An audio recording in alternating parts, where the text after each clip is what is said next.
वैसे तो काफ़ी बेसिक सा चैप्टर है, लेकिन इसमें बहुत सारी डेफिनेशंस होने की वजह से मोस्ट ऑफ जेएस पेरेंट्स के लिए काफ़ी प्रॉब्लमेटिक सिचुएशन क्रिएट कर देता है। तो आज अपन 30 मिनट की इस वीडियो में सेट को एकदम बेसिक से डेप्थ तक समझेंगे, हर एक चीज़ के पीछे के रीजंस को विजुअली जानने की और समझने की कोशिश करेंगे, जिससे कि बार बार तुमको इस चैप्टर में कंफ्यूजन ना हो। एकदम बेसिक से अपन स्टार्ट करते हैं। सबसे पहले सेट की डेफिनेशन की बात करें तो कुछ इस तरीके की इसकी डेफिनेशन होती है, यानी कि अपने पास में कोई भी डिस्टिंक्ट ऑब्जेक्ट, यानी कि जो एलिमेंट्स रिपीट नहीं हो रहे, केवल अपने को उनको एक बार ही काउंट करना है, उन सब का अगर मैं एक कलेक्शन बनाऊं तो उसको अपन सेट बोलते हैं।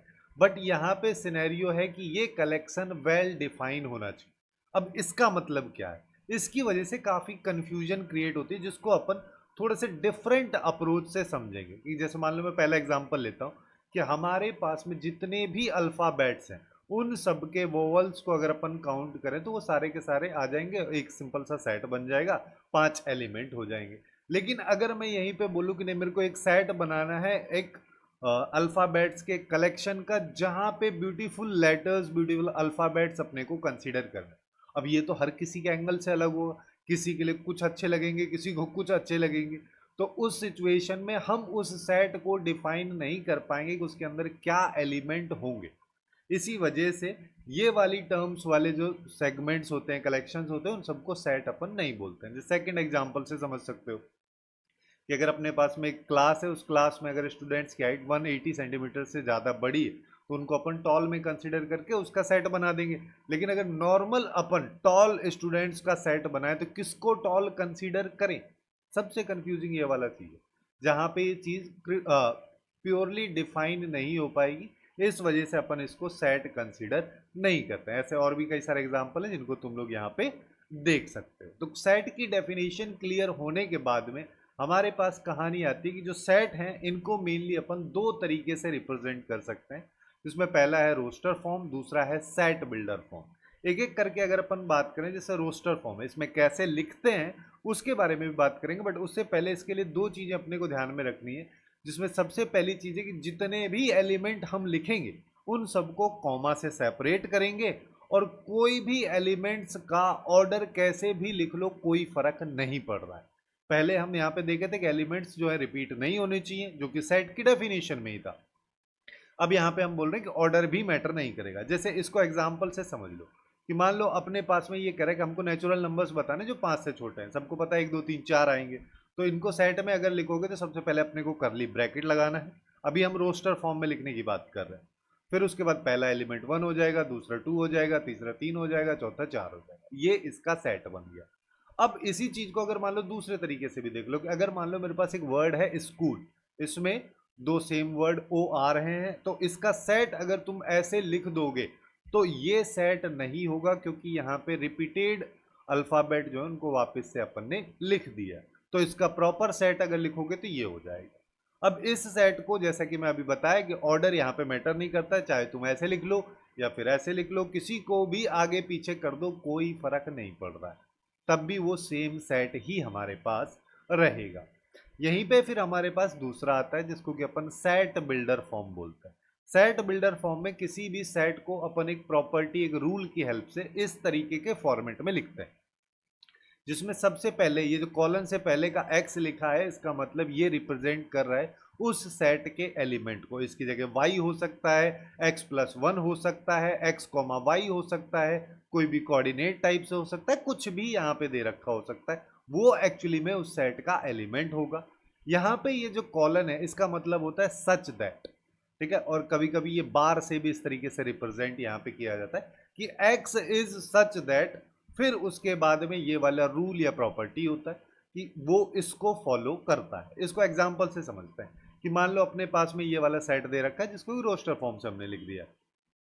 अब मैं इसको सेट बिल्डर फॉर्म में लिखना चाह रहा हूं, तो मैं यहाँ पे क्या लिखूंगा, सबसे पहले x मैंने लिख दिया, x is such that x is a natural number less than 6। तो वही वही जो ऊपर लिखा है वो अपने पास में सेट आ जाएगा यहाँ पे। इसी चीज को तुम ऐसे भी लिख सकते हो कि लेस देन और इक्वल टू 5, तब भी वही सेम सेट को रिप्रेजेंट कर रहा है। अब हमारे पास में ये वाला जो कहानी है इसको अपन कई सारे तरीके से रिप्रेजेंट कर सकते हैं। जैसे कि ऐसे भी लिख सकते हो मैथमेटिकल फॉर्म में, पहले वाला लिंग्विस्टिक फॉर्म में था, ये अपन ने मैथमेटिकल फॉर्म में लिख दिया है मैथमेटिकल सिंबल्स ऑपरेटर्स की हेल्प से। इसको ऐसे भी लिख सकते हैं होल नंबर को इंक्लूड करके, और अपन ने जीरो को यहाँ पे एक्सक्लूड कर दिया है काफी स्मार्टली, है ना। ऐसे ही यहाँ पे 5 तक लेस देन इक्वल टू वाला साइन लगा सकते हैं। तो बेसिकली यहाँ पे इस तरीके से, या इसके अलावा और भी बहुत सारे तरीके होंगे जिससे कि इस सिमिलर सेट को अपन रिप्रेजेंट कर सकते हैं। तो मेरा कहने का मतलब यहाँ पे ये है कि सेट बिल्डर फॉर्म में किसी एक पर्टिकुलर सेट को अपन इनफाइनाइट नंबर ऑफ वेज से, इनफाइनाइट तरीके से लिख सकते हैं, और उन सारे केसेस में वो सेम सेट को ही रिप्रेजेंट कर रहा होता है। अब यहाँ पे एक और छोटी सी टर्म आती है कार्डिनल नंबर। कार्डिनल नंबर वैसे नाम से थोड़ा सा लगता अलग है, लेकिन एक्चुअली में ये कोई भी सेट हमारे पास में है, उस सेट के अंदर कितने एलिमेंट है उसको रिप्रेजेंट करता है। और जिसको रिप्रेजेंट कुछ इस तरीके से अपन करते हैं, capital A B C D ये सेट को रिप्रेजेंट करता है, उस पर अगर एन ऐसे बाहर लगा दोगे तो ये उसके कार्डिनल नंबर या नंबर ऑफ एलिमेंट्स को बता रहा है। जैसे कि अपने पास में ये सेट है तो ऑब्वियस बात है इसमें 5 एलिमेंट हो जाएंगे, दूसरे वाला सेट अगर है तो 4 हो गए। ऐसे ही अगर मान लो सेट अपने को सेट बिल्डर फॉर्म में दे रखा है, तो यहाँ पे अगर निकालोगे तो पॉजिटिव वैल्यू जो 7 से छोटी है वो 1 से 6 तक आ जाएंगी, और जिनका होल स्क्वायर 49 से छोटा है तो इसका निकालोगे तो 6 आ जाएगा। इस तरीके से अपन कार्डिनल नंबर काफी आसानी से निकाल सकते हैं किसी भी सेट का। अब यहीं पे कहानी स्टार्ट होती है सेट्स में थोड़ी सी आगे। इसके बहुत सारे छोटे छोटे टाइप्स हैं, छोटी छोटी टर्मिनोलॉजी हैं जो आगे चल के क्वेश्चंस में आपने को काफ़ी हेल्प करती है। जैसे कि अगर मान लो कहीं पे दे रखा है नल सेट, जिसको कि अपन वॉइड सेट या एम्प्टी सेट भी बोलते हैं। इसको इस तरीके, जिसमें नंबर ऑफ एलिमेंट जीरो होते हैं, बेसिकली इसको या तो 5 से रिप्रेजेंट करते हैं या एम्प्टी ब्रैकेट से रिप्रेजेंट करते हैं, कर्ली ब्रैकेट से। इसके बीच में कुछ एलिमेंट लिखा नहीं होता, जैसे यहाँ पे ये वाला है। अब इसमें अगर देखोगे तो कोई भी इंटीजर वैल्यू है ही नहीं जो 0 से 1 के बीच में है, तो एम्प्टी सेट या 5 अपने पास में आएगा, जिसको कि नल सेट अपन यहाँ पे बोल देंगे। यहाँ पे दो इंपॉर्टेंट चीज अपने को ध्यान रखनी है कि अगर कभी इस तरीके से 0 कर्ली ब्रैकेट के अंदर लिखा है तो ये एम्प्टी सेट को रिप्रेजेंट नहीं कर रहा है, ये एक सेट को रिप्रेजेंट कर रहा है जिसका एक एलिमेंट है और वो एलिमेंट 0। वहीं पे अगर कहीं पे कर्ली ब्रैकेट के अंदर 5 लिखा है तो ये भी नल सेट नहीं, केवल 5 नल सेट है। ये एक्चुअली में आगे चल के अपन देखेंगे सबसेट वगैरह की कहानी। यहीं पे दूसरा टाइप अपने पास में आता है सिंगलटन सेट। जैसा कि अभी अपन ने देखा है यहाँ पे कि अगर मान लो अपने पास कोई ऐसा सेट दे रखा है जिसमें अब नंबर ऑफ एलिमेंट्स की वैल्यू 0 से होकर, 0 ना होकर बेसिकली 1 अगर हो, जैसे कि यहाँ पे ये वाला सेट दे रखा है, इसका एलिमेंट केवल और केवल 1 हो जाएगा, ऐसे सेट को अपन सिंगलटन सेट बोलते हैं। इसके बाद थर्ड नंबर पे अपने पास में आता है फाइनाइट सेट, यानी कि ऐसे सेट जहां पे सेट के अंदर जो एलिमेंट्स हैं उनको अपन काउंट कर सकते हैं, वो नंबर्स में फाइनाइट हो। जैसे कि 448 तक तुम इसको ले लो, या फिर चाहो तो 2026 तक ले लो, 27 तक ले लो, तो अपने को नंबर ऑफ एलिमेंट्स पता रहेंगे। काउंटेबल जहां पे एलिमेंट्स रहते हैं उस सिचुएशन में सेट को फाइनाइट सेट अपन बोलते हैं। इसमें अपन ये समझ सकते हैं कि जो नल सेट और सिंगलटन सेट अभी अपन ने देखे, जिसमें एक में 0 और एक में नंबर ऑफ एलिमेंट 1 थे, ये दोनों के दोनों फाइनाइट सेट होंगे। लेकिन सारे के सारे फाइनाइट सेट जो है नल सेट या सिंगलटन सेट तो होते नहीं, जैसे कि अभी अपने 448 वाला एग्जांपल देखा। इसके बाद नेक्स्ट अपने पास में आता है इनफाइनाइट सेट। इनफाइनाइट सेट मतलब जहां पे नंबर ऑफ एलिमेंट्स जो है इनफाइनाइट हो, जिनको काउंट नहीं किया जा सकता, जैसे कि सारे के सारे इंटीजर्स अपने पास में आ जाए।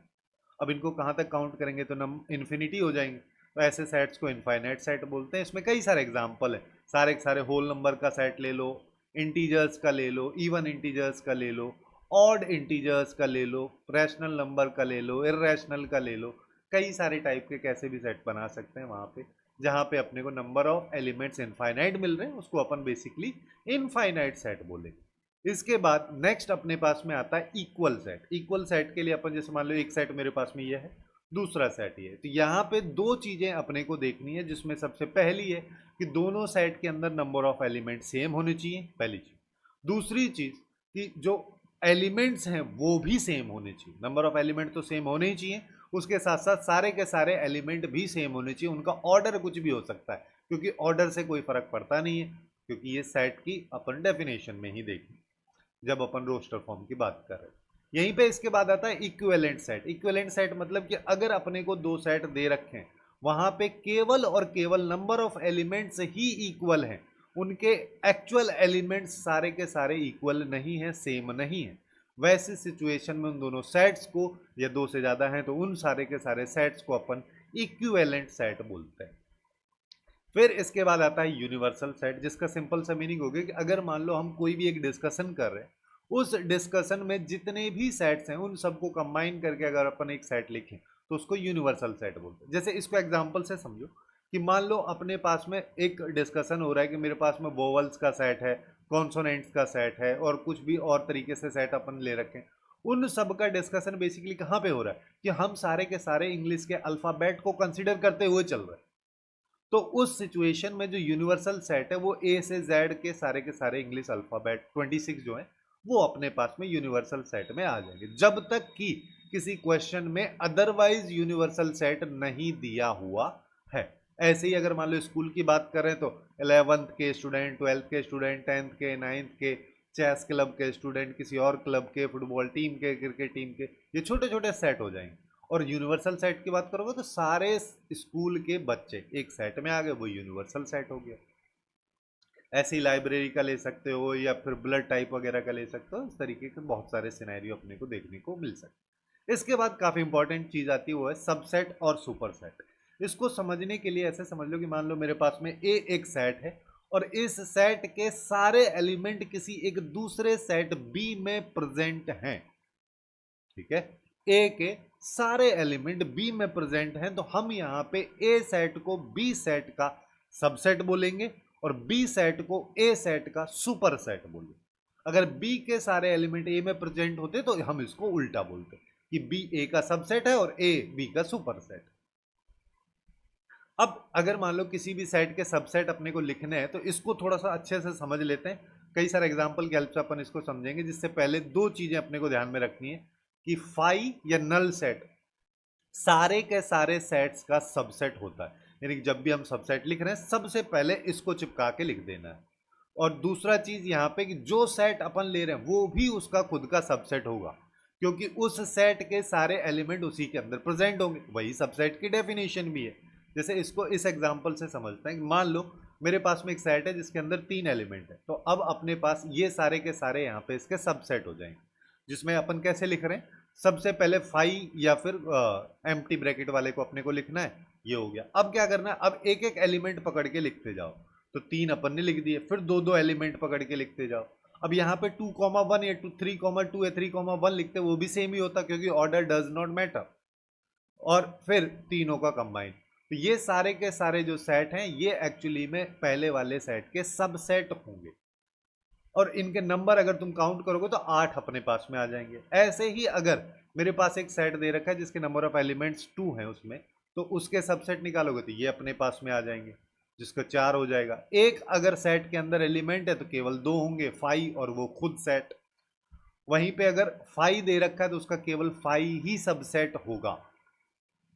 ठीक है, अब यहां पे अपन क्या देख रहे हैं कि हमको एक साइड तो दे रखे नंबर ऑफ एलिमेंट, दूसरी साइड नंबर ऑफ सबसेट।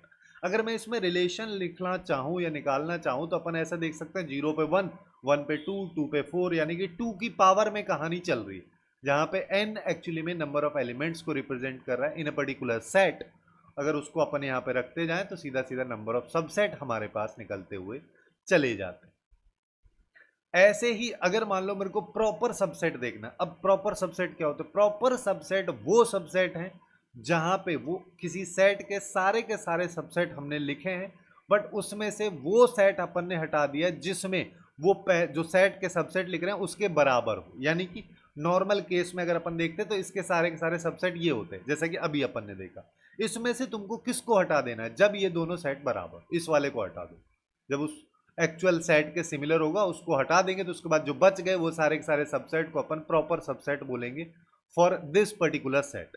यहाँ पे अगर नंबर ऑफ एलिमेंट्स बताओगे प्रॉपर सबसेट के या नंबर ऑफ प्रॉपर सबसेट्स बताओगे तो एक कम हो जाएगा, 7 आ जाएगा। ऐसे ही 2 वाले के लिए देखोगे तो इसमें एक कम हो जाएगा। ऐसे ही 1 वाले के लिए देखोगे तो एक कम हो जाएगा। ऐसे ही 0 वाले के लिए देखोगे तो कुछ भी नहीं बचेगा। तो यहां पे भी अगर अपन रिलेशन एस्टेब्लिश करना चाहें नंबर ऑफ एलिमेंट और नंबर ऑफ प्रॉपर सबसेट में, तो अपने पास आ जाएगा कि 2 की पावर n तो पहले ही था, उसमें से 1 हर बार हटाते हुए हम जा रहे हैं, तो अपने पास प्रॉपर सबसेट निकल के आ जाएंगे। अब यहीं पे थोड़ा सा आगे चलते हैं। अब कहानी स्टार्ट होती है पावर सेट की। अब पावर सेट क्या है इसको भी समझते हैं कि हमारे पास वही फिर से तीन एलिमेंट वाला एक सेट है, इसके सारे के सारे सबसेट मैंने लिख दिए। अब सारे के सारे सबसेट को लिखने के बाद अगर मैं इनको किसी एक सेट के अंदर लिख दूं तो ये जो सेट है इसको पावर सेट बोलते हैं। काफी सिंपल, ठीक है। अब यहां पे अगर तुम नंबर ऑफ एलिमेंट देखोगे तो उतने ही हो जाएंगे जितने नंबर ऑफ सबसेट थे, जो कि 8 थे।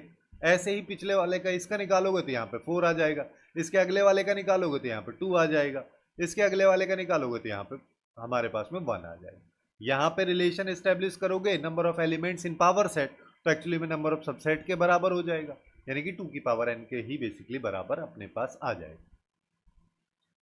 अब थोड़ा सा आगे चलते हैं। अब थोड़ा सा ज्योमेट्रिकल पर्सपेक्टिव जो यहाँ पे है वेन डायग्राम वाला कहानी उसको देखते हैं। वेन डायग्राम बेसिकली क्या कहता है, सबसे पहले अपने पास में एक रेक्टेंगल होता है। रेक्टेंगल उस पर्टिकुलर डिस्कशन में यूनिवर्सल सेट जो है उसको रिप्रेजेंट करता है, ठीक है। यानी कि यहाँ पे जो यूनिवर्सल सेट है वो रेक्टेंगल के अंदर है, जिसमें ये जो सर्किल्स हैं ये बेसिकली सेट को रिप्रेजेंट करते हैं। जैसे मैंने यहाँ पे 2 लिया है, 1 भी हो सकता है, 2 भी हो सकता है, 3 भी हो सकता है, 3 से ज़्यादा नहीं हो सकता क्योंकि कॉमन एरिया वहां पर रिप्रेजेंट कर पाना बहुत डिफिकल्ट हो जाता है।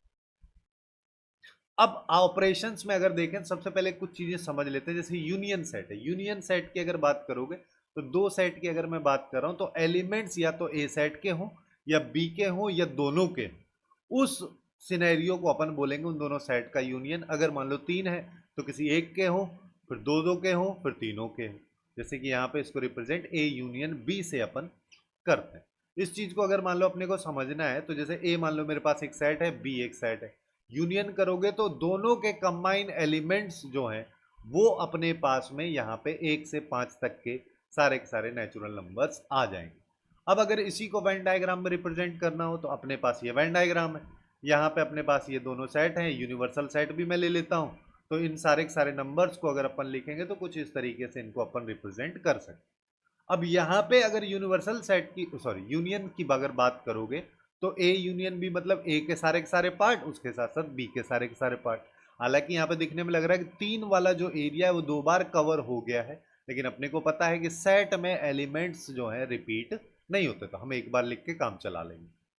वहीं पे अगर मान लो तुम इन सारे के सारे सेट में बी यूनियन ए करो तो अब इधर से एरिया काउंट कर लो तब भी तो उतना ही, कोई फर्क ही नहीं पड़ रहा, एलिमेंट तब भी वही के वही रहने वाले। अब 5 4 3 2 1 लिख दोगे तो ऑर्डर तो मैटर करता ही नहीं। अब अगर मान लो अपने पास ए दे रखा है और यू दे रखा है और मेरे को ए और यू का यूनियन लेना है तो जिन दोनों में जो कंबाइन एलिमेंट उन सबको लिखोगे तो टोटल 7 अपने पास हो जाएंगे। इसको वेन डायग्राम से अपन ऐसे देख सकते हैं कि ये ए हो गया, ये अपन ने यू ले लिया, दोनों कंबाइन कर दिया तो वही हो गया पूरा टोटल रेक्टेंगल का एरिया जिसमें सारे के सारे एलिमेंट लिखे हुए हैं। और अगर मान लो अपन यहाँ पे ए का यूनियन खुद ही सेट के साथ में कर रहे हैं तो यानी कि इसी एरिया को सेलेक्ट करना है तो बेसिकली 1 2 3 ही आ जाएगा। और अगर मान लो मैं ए का यूनियन किसी एम्प्टी सेट के साथ कर रहा हूँ यानी कुछ भी उसमें है नहीं तो ए में जो है केवल उनको ही लिख दोगे तो ये वापस से ए के बराबर ही हो जाएगा। इसके बाद आता है इंटरसेक्शन सेट। इंटरसेक्शन वाले को भी समझ लेते हैं। इसका कहानी ये है कि अगर 2 सेट दे रखे तो जो एलिमेंट दोनों में प्रेजेंट है उनको अपन लेते हैं। जैसे कि ए ले लो, बी सेट ले लो। अब ए इंटरसेक्शन बी अगर लोगे तो यूनिवर्सल सेट भी अभी अपन ले लेते हैं, तो जिसको कि अपन पहले ऐसे रिप्रेजेंट इसमें कर देते हैं। अब ए इंटरसेक्शन बी अगर निकालोगे तो दोनों सेट में ए और बी में केवल 3 कॉमन, तो 3 अपने पास आ जाएगा। यानी कि एरिया की बात करोगे तो केवल ये वाला रीजन जो है ए इंटरसेक्शन बी सेट को रिप्रेजेंट कर रहा होगा। यहीं पे बी इंटरसेक्शन ए भी करोगे तब भी वही वाला एरिया आ जाएगा। अब यहाँ पे अगर मान लो ए और यू अपने को दे रखे हैं, जैसे मान लो इंटरसेक्शन अगर मान लो मैं करता हूँ यूनिवर्सल सेट के साथ तो अपने को पता है कि दोनों में कॉमन केवल ए वाला पार्ट है तो यही इसका आंसर हो जाएगा। वहीं पे अगर मान लो मैं ए का यूनियन ए के साथ करूंगा तो दोनों सेम ही चीज है, तो दोनों में कॉमन वही है ए। और अगर ए का इंटरसेक्शन अगर हम यहाँ पे फाई के साथ करते हैं तो उस सिचुएशन में एक तो मेरे पास सेट है जिसमें 1 2 3 लिखा है, एक सेट है जिसमें कुछ भी नहीं लिखा है, तो दोनों में कॉमन क्या है, कुछ भी नहीं, तो फाई अपने पास आ जाएगा। ऐसे ही एक और टाइप होता है सेट का जिसको कि अपन डिसजॉइंट सेट बोलते हैं, यानी कि वो सेट जिनके बीच में कॉमन कुछ भी नहीं है। जैसे कि यहाँ पे अगर अपन देखें तो इनको इस तरीके से अपन यहाँ पे रिप्रेजेंट कर सकते हैं। और अगर एरिया की बात करोगे तो ये ए का एरिया होगा, ये बी का एरिया होगा, जिसमें कुछ भी कॉमन नहीं है। अब यहाँ पे एक और चीज आती है कि दो सेट्स के बीच का डिफरेंस, जिसको दोनों तरीके से अभी अपन देखेंगे कि अगर मान लो मेरे पास ए सेट बी सेट दिए हुए हैं, यूनिवर्सल भी दे रखा है, और अगर इनको अपन रिप्रेजेंट वेन डायग्राम में कर दें, उसके बाद a माइनस बी निकालना है, तो a माइनस बी का मतलब बेसिकली यहाँ पे हो गया कि जो a और b में कॉमन एलिमेंट हैं उनको a में से हटा दो, उसके बाद जो बच गया वो लिख दो। यानी कि जो माइनस साइन है उसके पहले जो सेट लिखा है उसमें से कॉमन वाले को हटाओ और बाकी जो बच गया उसको लिख दो, ये a माइनस बी हो जाएगा। एस जैसे कि ये वाला एरिया, इसको कि ओनली a वाला रीजन भी अपन बोल सकते हैं। वैसे ही अगर मान लो तुमको b माइनस ए लिखना होता, b माइनस ए लिखना है तो b में से a के साथ जो कॉमन है उनको हटा दो, उसके बाद जो बाकी अपने पास में बच गए उनको लिख दो, तो 4 और 5 यानी कि ये वाला एरिया, जिसको कि अपन ओनली b वाला एरिया भी बोल सकते हैं। अब देखो ये वाला एरिया a माइनस बी वाला एरिया था, ये वाला एरिया b माइनस ए वाला एरिया था। दोनों को अगर मान लो मैं कंबाइन कर देता हूं, दोनों का यूनियन अगर मैं ले लेता हूं, तो ये रिप्रेजेंट करता है दो सेट्स के सिमेट्रिक डिफरेंस को, जिसको कि a डेल्टा b से हम रिप्रेजेंट करते हैं। फिर यहां पे आता है कॉम्प्लीमेंट, किसी भी सेट का कॉम्प्लीमेंट, जिसके लिए सबसे पहले सेट मान लो अपने पास में ये दे रखा है, उसके कॉम्प्लीमेंट को रिप्रेजेंट करने के लिए उस पर बार सी टी और डैश लगा के अपन रिप्रेजेंट करते हैं। काफी सारी जगह अलग अलग अलग तरीके से तुमको देखने को मिल सकता है, लेकिन मीनिंग सबका सेम है। ठीक है, इसका मतलब क्या हो रहा है, इसका मतलब हो रहा है कि एक्सेप्ट ए, ए का बार, ए का डैश, ए का ट्रांसपोज, ए का कॉम्प्लीमेंट, इसका मतलब है एक्सेप्ट ए, यानी कि ए को छोड़ के बाकी सब, बाकी सब मतलब जो यूनिवर्सल सेट में बच गए। जैसे हमारे पास में ए की अगर बात करोगे तो ए अपने पास में ये है, यूनिवर्सल सेट के एलिमेंट ये है, तो अगर ए का कॉम्प्लीमेंट निकालना है तो यूनिवर्सल सेट में से ए के जो एलिमेंट है उनको हटा दो, बाकी जो बच गए उसको लिख दो, यानी कि ये वाला एरिया अगर वेन डायग्राम में अपन देखें तो। अब अगर मान लो अपन यहाँ पे देख रहे हैं कि ए का कॉम्प्लीमेंट हमारे पास में ये वाला चीज आया है, ठीक है, ये वाला चीज, ये ए का कॉम्प्लीमेंट था। अब इसका वापस से अगर मान लो मैं कॉम्प्लीमेंट लेता हूं, तो अब अपने पास में कौन सा एरिया आएगा, जो बच रहा है एरिया, जो बच रहा है यानी कि जो ब्लैक वाला एरिया, यानी कि ये वाला एरिया। तो वापस से क्या आ गया, ये तो ए ही सेट आ गया, यानी कि कॉम्प्लीमेंट का कॉम्प्लीमेंट लोगे तो वापस से वही सेट आ जाता है। अब यहां पे अगर मान लो मैं ए सेट को कंसीडर करता हूं और फिर ए सेट के कॉम्प्लीमेंट को कंसीडर करता हूं, और फिर जाके मैं दोनों का अगर मैं यहां पे यूनियन ले लेता हूं, तो मैं यानी कि पूरे पूरे रेक्टेंगल को कंसीडर कर लिया हूं, जिसका मतलब यूनिवर्सल सेट के बराबर वो हो जाएगा। वहीं पे अगर मान लो मैं यहाँ पे ए सेट को कंसीडर करता हूँ, यहाँ पे ए के कॉम्प्लीमेंट को कंसीडर करता हूँ, दोनों में कुछ कॉमन देखता हूँ, कुछ भी कॉमन नहीं है, जो एरिया उसमें नहीं है वो उसमें है, जो उसमें नहीं है वो उसमें है। ऐसे ही अगर ए यूनियन बी की अपन बात करें, अब हम बेसिकली अब हम चल रहे हैं डी मॉर्गन्स लॉ की तरफ, जो काफी इंपॉर्टेंट और काफी अच्छा है, थोड़ा सा इसको ध्यान से समझते हैं कि ए यूनियन बी बेसिकली कुछ इस तरीके से रिप्रेजेंट किया जाता है। अब अगर मान लो मैं इसका कॉम्प्लीमेंट ले रहा हूं, तो यानी कि इसको छोड़ के, तो यानी कि ये ग्रीन वाला एरिया हो गया।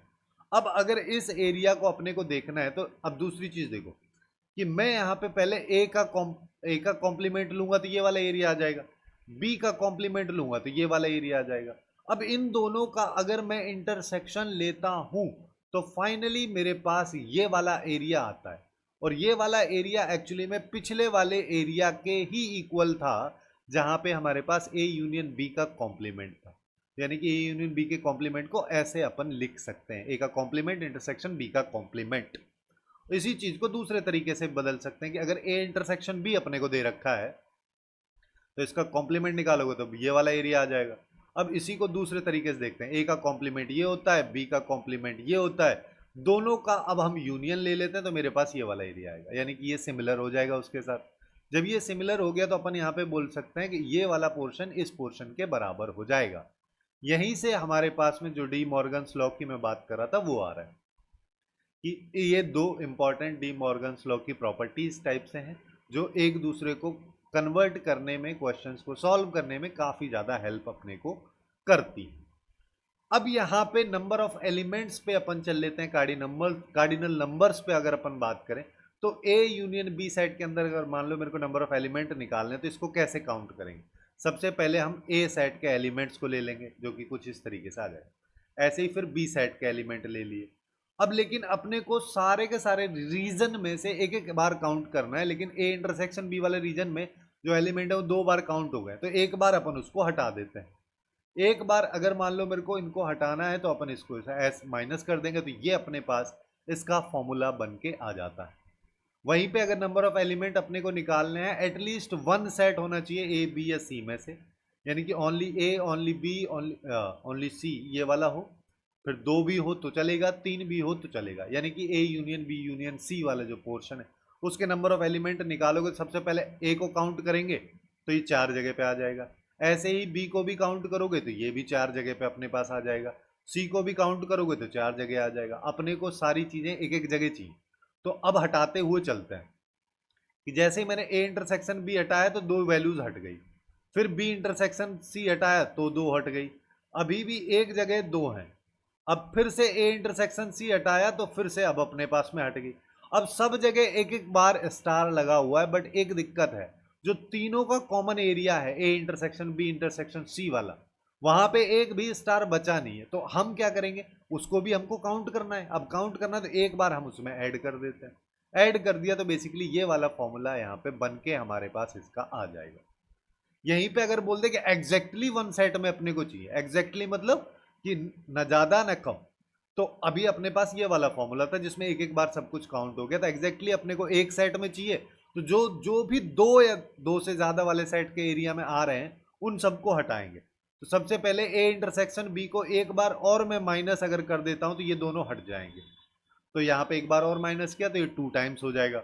ऐसे ही एक बार बी इंटरसेक्शन सी को मैंने माइनस किया तो ये हट जाएगा। लेकिन जो A intersection B intersection C वाला पार्ट था वहां पे एक भी स्टार ऑलरेडी नहीं बचा था, तो मैंने यहाँ पे एक दूसरे कलर के स्टार से उसको डिनोट कर दिया, ये बताने के लिए कि यहाँ पे एक जगह खाली है, यानी कि इस इक्वेशन को अभी मेरे को बैलेंस करना है तो एक बार मेरे को A intersection B intersection C add करना पड़ेगा।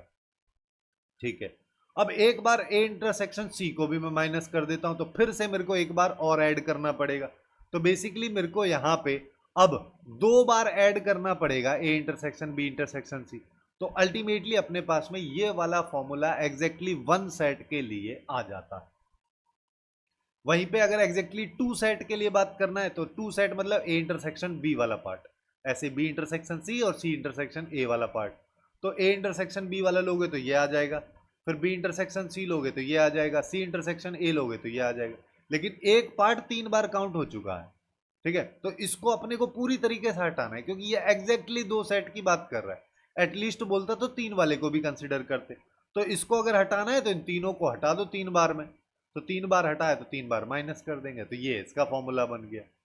ठीक है, ऐसे ही अगर मान लो तुमको number of element at least 2 set में निकालने हैं, तो अभी अपन ने यहाँ पे क्या किया था कि इस तरीके से मैंने यहाँ पे ये फॉर्मूला बना दिया था जिसमें मैंने एक एक बार इसको 2 बार इसको माइनस कर दिया था। अब हम यहाँ पे क्या करते हैं, एक बार बचा लेते हैं, जैसे पिछले में अपन ने 3 बार माइनस किया था, अब यहाँ पे 2 बार कर देते हैं, जिससे क्या है एक बार A intersection B intersection C वाला पार्ट बच जाएगा हमारे पास। और इस तरीके से सेट के सारे थ्योरी कंसेप्ट फॉर्मूले डेफिनेशन इंपॉर्टेंट चीजें सब यहाँ पे कवर होता है।